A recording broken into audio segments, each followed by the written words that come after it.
Rapcal to ka, no? Sino? Yung S3, pati XP. Lah, kalak gold yan. Ay nako naman, ito na naman tayo. May nag-mid Leslie. May nilabas na naman na bagong meta yung mga random.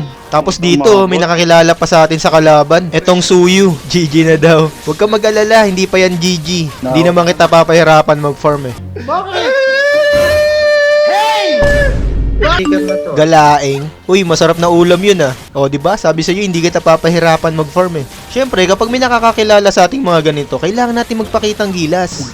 Na-earlyhan ko ngayong kalaban, kaso pagdating dito sa turtle, anong gagawin natin dyan? Yung mid namin, Leslie, ano kayang maitutulong yan? Kaya dito, trinay ko na lang agawin kaso hindi talaga kaya eh. Pa-content ya. Ayoko! Dito, dumalaw ako sa XP lane, tapos nabigyan ko tong Tamus. Tapos sunod, dumalaw naman ako dito sa Gold lane, tapos nabigyan ko tong Ixia. Tapos bumalik ako dito sa XP lane, nabigyan ko ulit tong Tamus. Kaso lamang pa rin yung mga kalaban. Mukhang kailangan ko lang gumamit ng ilang porsyento ng aking lakas ah.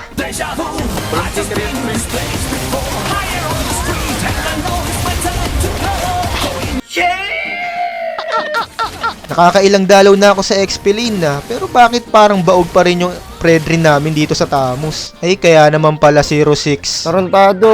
Tapos, tignan nyo dito yung Leslie namin. Kakabuhay lang yan ha.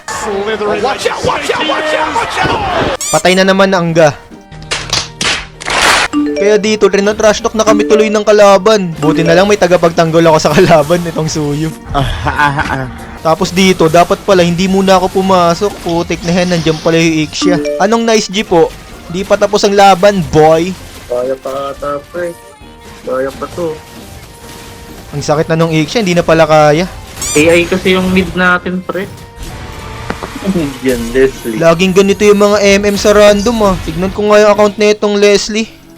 Uy, paldo. Kaso bob. Joke lang po.